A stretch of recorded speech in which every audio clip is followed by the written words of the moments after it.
Сайн байцгаана уу хүүхдүүд. Нийслэлийн 20 дугаар сургуулийн дизайн технологийн багш Бачиргал байна.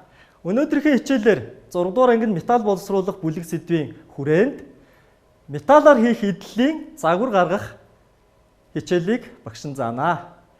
За өнөөдөр хүний амьдралд маш олон төрлийн эд зүйлс хэрэгэлдэг. Уг эд зүйлсийг маань маш олон төрлийн материалаар хийж байгаа. Уг материалын хамгийн гол материалын нэг болох металл гэсэн материалын тухай үзнэ. Эдгээр материалаас бид нар цовмил металл буюу төмөр утсаар идэл хийх тухай сонгож авсан. За металлыг цовмил, хууцсан гэсэн хэлбэрээр үйлдвэрээс үйлдвэрлэж байна. За манай Монгол оронд металл боловсруулах үйлдвэр ер нь байдаг болов хүүхдүүдээ. За металл боловсруулах үйлдвэр маань Дархан хотод байдаг. Дарханы төмөрлөгийн үйлдвэр гэж та бүгд сонсч байсан баг. Магадгүй Дархан хотод амьдардаг хүүхдүүд маань хараад өөрийнхөө нутагт байгаа төмөрлөгийн үйлдвэрээр бас бахархчихж болох юм аа. За энэ металлын үйлдвэр маань металлыг гадаад хэлбэрээр нь цовмил, хууцсан гэсэн хоёр хэлбэрээр үйлдвэрлэдэг. Цовмил гэдэг маань цуваа гэсэн үгнээс бол гаралтай. Биеийн тамирын хичээлд бид нар ингэж зогсоход цуваагаараа буюу уртаараа зогсдог шүү дээ. Тэгэхээр цовмил гэсэн цуваа гэсэн монгол үгнээс бол гаралтай юм шүү хүүхдүүдээ. Цовмил хэлбэр маань маш олон төрлийн хэлбэрүүд байдаг. За үүн дээр багш нь энэ төрлийн металлуудаас бас та бүхэндээ харуулъя гэж бодож байна. За голдон хүндийтэй бид нар харах үгээр амьдрал дээр бол турба гэж ярьдаг, хоолой гэж ярьдаг. За энэ шар өнгөний хувьд бол та бүхэн хараад мэдж байгаа бах. Ямар өнгөтэй байдаг лээ гэхээр шар өнгө нь гуйл гэсэн металл байна. За мөн 6 талтай өнцгтэй. За уртын хэмжээ бол маш урт байгаа. Тэр нь бол харилцан адилангүй өөр байна. Зөвхөн багш нь нэг талын хэлбэрийг л нэг хэсгийг л тасалж авсан байгаа. 6 талт. За квадрат. За энэ металл маань энэ хоёрыг бодох юм бол бас арай өөр өнгөтэй гоц. Цагаан өнгөтэй, хөнгөн цагаан гэдэг металл байна. За энэ металл маань бидний амьдралын хэрэгцээнд тулгуурлаад бас ийм хэлбэртэйгээр үйлдвэрлэгддэг юм байна. За үндсэндээ бол цовмил материалууд нь үүн дээр бас ийм нэг металл байна. За энэ металлыг бид нар хараад ямар металл гэж таамаглаж байна хүүхдүүд ээ. За энэ металл маань төмөр утас гэж ярьдаг. Бидний хэлдэг төмөр утас. За энэ утас гэхээр нарийнхан юм ойдог утас шиг тийм зөөлөн гэж болохгүй. Металл гэдэг хатуулаг шин чанартай байна. Төмөр утасны маань өөрийнх нь хэмжээ байдаг. За уртын хэмжээ бол харилцаа хязгааргүй уртаараа байдаг. За эндээс багш нь зөвхөн нэг хэсгийг ингээд тасалж авсан байгаа. За энэний тойргийн диаметрийн хэмжээ байдаг. Тойргийн диаметрийн хэмжээ нь 2-8 мм хүртэл хэмжээтэй. За энэ хэмжээг бид нэр юуны тусламжтайгаар хэмжих вэ? За шугамаараа хэмжиж болно, хэмжих багжаараа. Тэгэхээр за багш нь эндээс нэг багж авъя. За энэ багжийн маань нэрийг штанген цэргүүл гэсэн багж байгаа. За та бүхэн цаашдаа энэ багжийн талаар гүнзгийрүүлж үзэх болно. За багш нь зөвхөн өнөөдөр хэмжиж үзүүлээ. За энэ диаметрийг ингээ хэмжлээ. За энэ дээр нэг тоо байгаа. Энэ 0-д 0 нь 3 гэсэн тоон дээр зааж байна. За тэгэхээр энэ төмөр утсын маань диаметрийн хэмжээ 3 мм. За энэ дээр багш нь зураад үзүүлчих.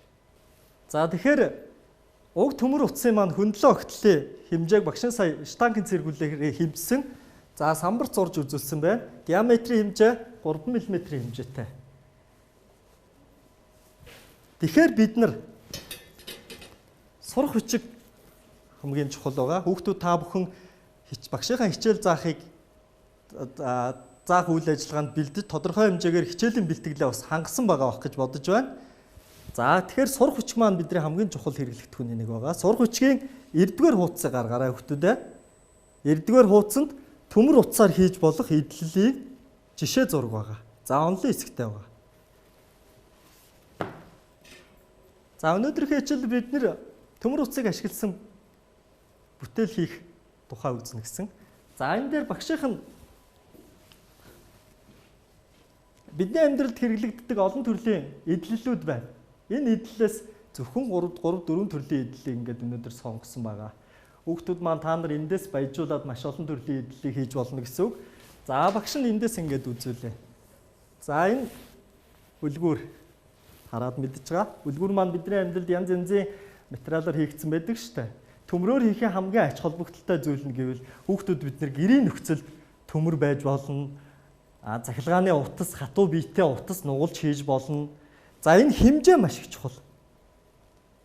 Ерөнхийдөө дандаа л үйлдвэрлэгч нар хийсэн байдаг шүү дээ. Тэгэхэд хүүхдүүд бид нар өөрийнхөө мөрний хэмжээнд тохируулж хувцас хийж болно. Өөрийнхөө байж болно, гэр бүлийн гишүүдийнхээ байж болно. Одоо багш нь энэ хэмжээг та нар ингээ харахад хүүхдийн мөртэй хувцсны үлгөр. За энэ хүүхдийн жижигхэн юм формын хувцсанд ингээд багш ингээ үзүүлээ. Дүүнэрийнхээ хувцсанд эсвэл өөрийнхөө хувцсанд хийж болно гэсэн. Тэгэхээр хамгийн гол нь өөрөө хийн гэдгийг ач холбогдол нь ерөөсөө ийм байна. За энэ бол гэр ахуйн бидний хувийн хэрэгцээний эд зүйлс байх нь шүү. За энэ маань юу харагдаж байна? Та бүхэн өөртөө таамаг дэвшүүлж байна уу? Дэвшүүлж байгаа гэж бодож байна. Яст мэлхий. Яст мэлхийгээр бид нэр одоо энэ хэлбэрийг яах юм? Хичээл дээр хэрэглэх үү? Энэ бол тоглоом. Тоглоом байдлаар зөвхөн нэг үзүүрээс нөгөө үзүүрийг ерөөсөө тасалгүйгээр урт хэлбэрийн тодорхой хэмжээтэй төмөр утсан металлыг ашигласан байна. За энэ яст дэлхий маань бид нар тоглож хэрглэж болох нь. За энд нэг эд зүйл байна. Энэ бол за энэ нойлын цаас харагдаж байна. Бидний амьдралын бас чухал хэрэгцээтэй зүйлийн нэг нойлын цаас. Нойлын цаасаа өлгөх үлгүр, нойлын цаасны үлгүр. Заавал худалдаж авах шаардлагагүй. Хөдөө орон нутагт амьдарч байгаа хүүхдүүд та бүхэн ч гэсэн гэрийнхээ, сургуулийнхаа бүр хөдөө малчин өрхийг гадаа нойлдоо ингээд ийм үлгүр хийчих болох нь шүү дээ хүүхдүүдээ. Тэгэхээр энэ бол нойлын цаасны үлгүр. За энэ бол ийм чухал зүйл байна. За дараагийн зүйл бол за ингээд та бүхнийг таамаг дэвшүүлж байгаа хаа. За энэ бол манай уламжлалт тоглоом наадгынуудын нэг төмөр онсон тоглоом. Төмөр онс. Төмөр утсаар хийсэн онсон тоглоом байгаа. Энэ тоглоомны маш олон төрлүүд байгаа. За энэ дэшрамд хэлэхэд манай Монгол улс бол онсон тоглоомоороо бол дэлхийд тэргүүлэгч орнуудын нэг нь байдаг гэдгийг бол багш нь их сурвалжаас бус ингээд уншиж танилцж байсан юм байна.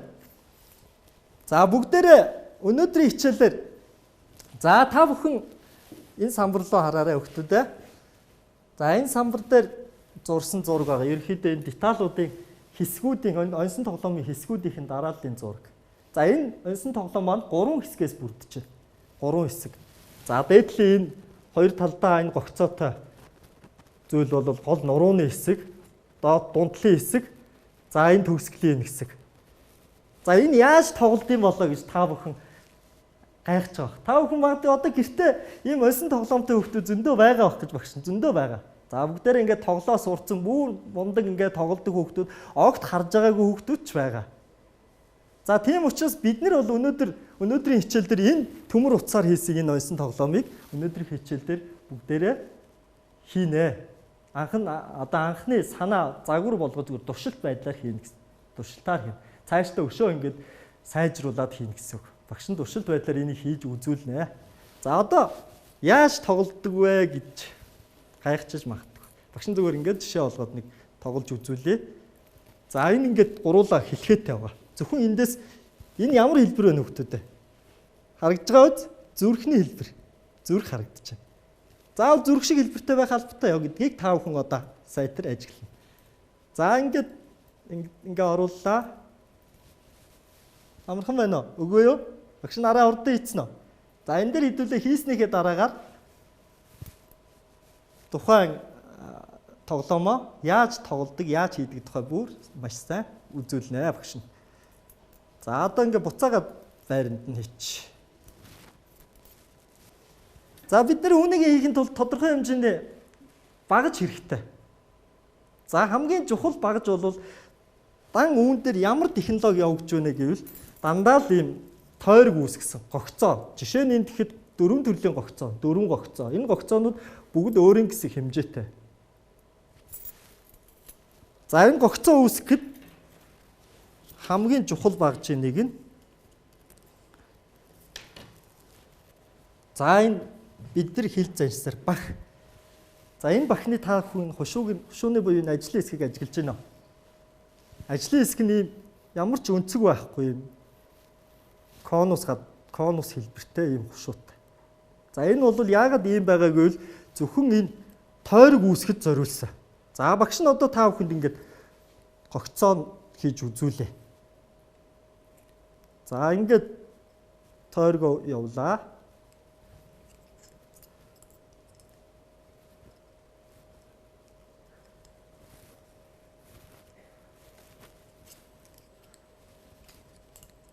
За энэ багж маань бол бах маань зөвхөн ингээд тойргийг ингээд ерөөхдөө нь гаргачихж байгаа. За тэгээд энэ өнцгийг гаргахын тулд бас ийм бахыг ашиглана. Бахны энэ ажлын хэсэг бол бахын дотор ийм арзгар байдаг шүү дээ. Тэрийг та бүхэн мэднэ үстэй хөвгтүүдээ. Яагаад гэвэл арзгар нь ийм зууралттай холихгүй гэдэг үүднээс ийм арзгар байдаг. Тэгтэл энэ бах маань бол дотор ийм арзгар юм бол байхгүй ийм урт хэлбэртэй дотор л нь ерөөсөө ийм гүйлгэр. Энэ өнцгүүд нь бол ийм 90 градусын өнцгтэй. Энэ бах маань бол тухайн хийж байгаа деталь буюу энэ материалыг гэмтээхгүй гэж ийм байдалтай байдаг. За энэ дээр бол ийм нуглах хэсгүүд бас ийм өнцөг гаргах энэ догол гаргах хэсгүүд орж идэг. За энэ дээрээс гүшин ингээ явчих. За нөгөө тал нь бас адилхан явна. За энэ бахаа бас адилхан ашиглана.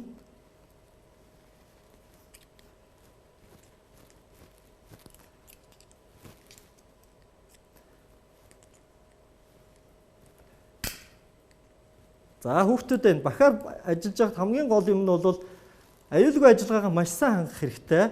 Бах маань хүчтэй бид нар ингэж гараараа базж атгаж байгаа учраас гар хуруугаа гавчхаас бас болгоомжлох нь гэдгийг бол тэгээд эхний ээлжинд та бүхэн ингэж хийхдээ ганцаараа туршиж болохгүй шүү хүүхдүүдээ. Заавал гэр бүлийнхээ гишүүдтэй хамтарч туршаад ингээ хийвэл хамгийн аюулгүй байх болно. За ингээд нэг дэх деталь буюу одоо энэний дээдлийн хэсгийн энэ деталь маань үндсэндээ бий боллоо. Энэ бол ойролцоогоор өөрийн хэсэг хэмжээтэй. За 25 см-ийн урттай төмрийг бол багш нь сонгож авсан байгаа. За одоо хоёр дахь деталь буюу одоо энэ голын энэ хэсгийг холбож байгаа хэсгийг хэвдүүлээ хийж үзье. За бас л одоо үндсэн багж бол ерөөсөө энэ конус хушуутай энэ конус дугуй хушуутай бахыг бол ашиглаж байгаа. За ингээл тойргоо үүсгэнэ. Тойргоо үүсгээд бас л түрүүний шиг хоёр гогцоо яах вэ? Гаргана. За энэ дээр бол гогцоогоо шууд ингэж бас нийлүүл дуусгах болгож баг зэрэг юм зай үлдэнэ. Яагаад вэ гэхээр энэ нөгөө дээдлийнхаа хэсэг рүү энэ рүүгээ ингэж оруулсныхаа дараагаар энийг энэ деталь энэ хэсгийг зөвхөн ингэж хомжих байгаа шүү. Тэгэхээр баг зэрэг юм зайтай үлдээгээд за нөгөө талын нэвтүүлээ. Чи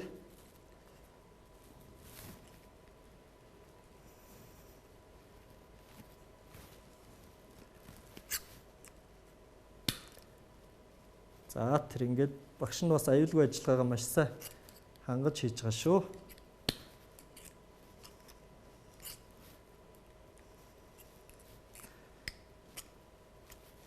Энэ дээр хүүхдүүдээ нэг зүйл хэлэхэд бид нэр аюулгүй ажиллагаа талтайгаа хамт ажлын хувцас бас байдаг.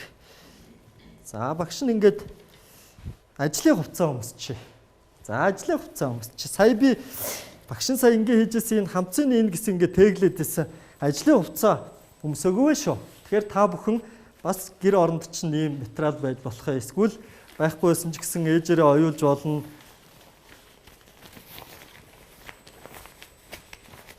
За энэ бол хамцвч зурчин хамгийн түрүүнд. За ингээд.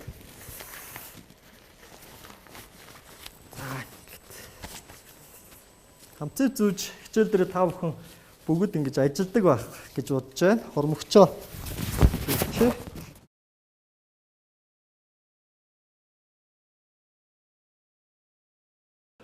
За төмөр утсан металлоо бид нар боловсруулахад технологи дараал гэж байна. Уг металлаа сонгож авахаас гадна үүний гадаад боловсруулалт гэж байна. Гадаад боловсруулалт за энэ тэгшгэн биш юм мөрий далицаа харагдаж байгаа зүгтүүдээ. За энэ дээр бол бид нэр гэрээ нөхцөлд бол одоо шууд ингээл таарлцсан юм аваад хоол иддэг ширээн дээр ингээд тогшоод байж болохгүй. За хатуу тодорхой хэмжээний хатуулаг металл байгаа учраас гараараа нуглахаар одоо энэ багшаа гарч ингээд нуглахаар хоёр тишээ ингээд Тэгэхээр бид нэр бахийг ашиглаж болно. Бах ашиглахаас гадна тийм жижиг хэмжээний та бүхний гэрт ийм алах байгаа байх гэж бодож байна. Алах маань мэдээж ийм зохих үүрэгтэй. Алхахныхаа доотлолт ингээ гурилын модон дээрээ ч юм уу ингээ зохиж болохгүй байх нь шүү дээ. Тэгэхээр алхахныхаа доотлолт зориулт тийм хатуу дөш гэж ярьдаг. Тиски ч юм уу ингээ байвал за багш нь та бүхэнд ингээ зохиж харуулъя.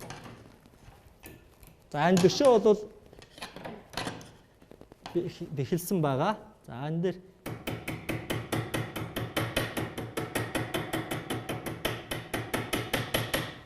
за ингээд энэ маань ингээд тэгшэрсэн байна. За бидний хийсэн онсон тоглоом нь бол ийм хэсгээс ингээд бүрдэж байгаа. За багш одоо хэдүүлээ бүгдээрээ одоо яаж тоглодог вэ гэдгийг багш нь яг наривчлан ингээд харуулъя. Та бүхэн маш сайн анхааралтай ажиглаарай. За ингээд гол хэсгээс нь ингээд барьж байна. За энэ гол дээдлээ барих хэсэг. За энэ нөгөө зүрхний хэлбэр. Зүрхнийхээ хэлбэрийн дээдлийг зөвхөн энэ дээдлээр оруулна шүү. Энэ гогцоогоос энийг 1-р гогцоо, 2-р гогцоо, 3-р гогцоо, 4-р гогцоо гэж. За 2-р гогцооны дунд талаар энэ зүрхний голын хэсгийг хэвтэй барилттай шүү. Босоогоороо бол биш. Тэгэхээр хажуудлаа босоогоороо гэхээр дунд дээгүүр нь орох боломжгүй. Дээгүүр нь орууллаа. За ингээ орчлоо. Орчхоор энэ голын энэ нурууны хэсэг чинь яг ийм харалдаа параллел байх хэвээр энэ. Нөгөө зүрхний дунд талын хэсэгтэй. Энэ ийм хэвтэй биш босоогоороо байгаад энэ дундуур орно. Харж байна уу хүмүүдээ? За орлоо, түлхлээ. За ингээд энэ маань ийм уяатай болж байгаа. Нөгөө зүрхийн хэлбэр маань ийм цуг 1 онсон тоглоом болж байна. За хэдүүлээ яаж авах нь вэ гэвэл дээрээс авахгүй зөвхөн доотлоос нь. За доороос нь орууллаа. 2-р гогцоо руу л орно. 2-р гогцоо руу ороод 1-р гогцоог доош нь дарлаа, түлхлээ. Энэ 1-р гогцооныхоо дээд талаар гарч ирж байна. За ердөө л энэ. За тэгэхээр хүүхдүүд та бүхэн маань өнөөдрийн хичээлээс өнөөдрийн хичээлийн маань зорилго бол хүүхдүүд та нарт зөвхөн ийм төмөр утсан материалыг ашиглаад мөн ийм утсан материалуудыг ашиглаад ийм энгийн хэрэглээний эд зүйлс үүнээс гадна энэ оюун ухаан хөгжүүлэхийн тоглоом хийх нь бол ийм хийж анхны санаа гаргах, анхны туршилт хийх ийм зорилготой байсан хүүхдүүдээ. Та бүхэн гэр бүлийнхээ гишүүдтэй хамтраад энэ санаагаа бас хөгжүүлээд, туршиж үзээд дараагийн хичээл дээр хичээл заадаг багш нартайгаа хамт маш олон гоё бүтээлүүдийг бас хийх байхаа гэж багш нь бодож байна. Хүнийг шинжий гэвэл найз нөхдийн шинж, хүүхдийг таний гэвэл тоглоомыг нь үз гэдэг манай Монголын ардын зүг байдаг. Тэгэхээр хүүхэд бүр тоглоомоор дамжуулан оюун ухаанаа маш сайн хөгжүүлээсэй гэж багшийн зүгээс бодож байна. Ингээд хичээлдээ идэвхтэй оролцсон та бүхэндээ маш их баярлалаа.